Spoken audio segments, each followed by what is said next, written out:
હા એ કહું તમ તારે સુહાગરાત માં પડવું એમ તમને બધી પગે લાગે કે તમે સુહાગરાત માં માનો કે તમે લગ્ન થઈ ગયા હોય ને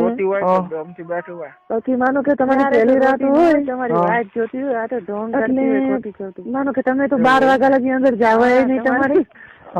તમે રોતી ન જવાય એમ ન જાય છોકરા તમે પહેલી રાત હોય ને થોડું ખાવા દે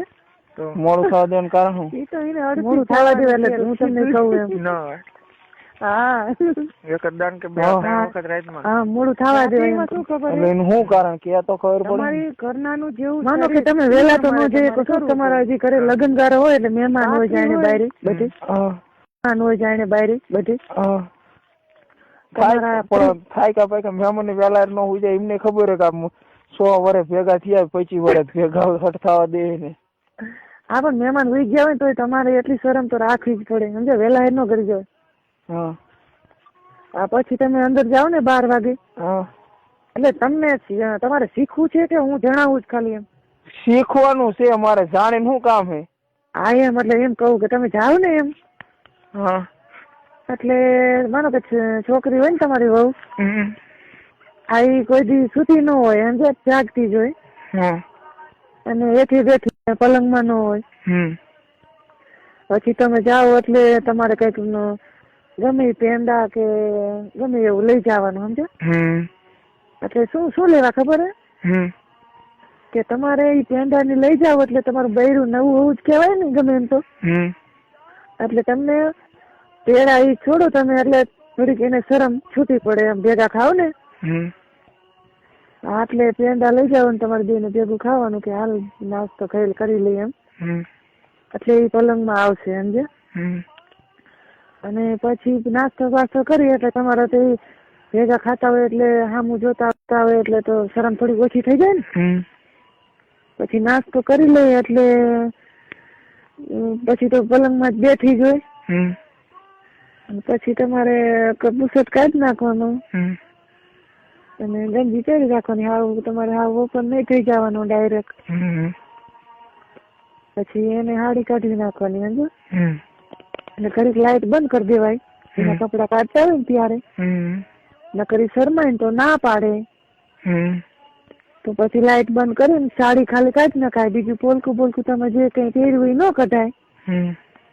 અને પછી અંધારું કરી અને પછી તમારે કિસ કરવા માંડાય કિસું કરવા માંડાય અંધારે એમ લાઈટ ચાલુ ન કરાય પછી એમ થાય કે હવે ઈ કિસું કરવા માંડી સામે કે તમે કિસું કરો અંધારે પછી એ અંધારે કિસું કરવા માંડે ને સામે પછી તમારે ઊભું થઈને લાઈટ ચાલુ કરાય પછી તો લાઈટ ચાલુ કરવી એટલે કઈ તકલીફ ન પડે ને કઈ તકલીફ ન પડે એને મૂળ કિસ કરવા દેવાય પેલા સમજ્યા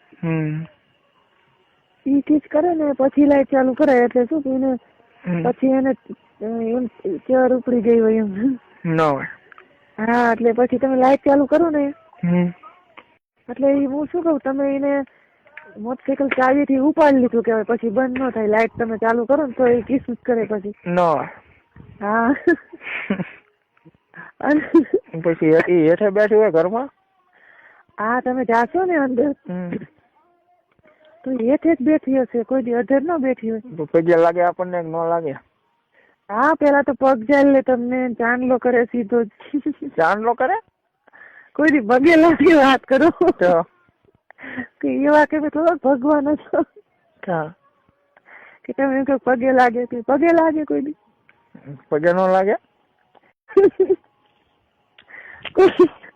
તમને કોઈ દી પગે લાગે કે તમે અંદર જાઓ તો રોટી હોય કે આમથી બેઠું હોય ત્યારે તો રોટી ન હોય તમારી વાઈફ જોતી હોય આ તો ઢોંગ કરતી હોય ખોટી ખોટી એવું હોય એમ ને હા તમારે એ તો હે ને તમે રોતી હોય ને તો તમારે એવું નહીં રાખવાનું કે લાય આને કઈ નથી કરવું એમ તો એ તો એને અડપી જ જવાનું છે સીધું હા એક દાન કે 2-3 વખત રાતમાં રાતે એમાં શું ખબર હે તમારી ઘરનાનું જેવું શરીર એ પણ તમારે કરવું પડે પાતળી હોય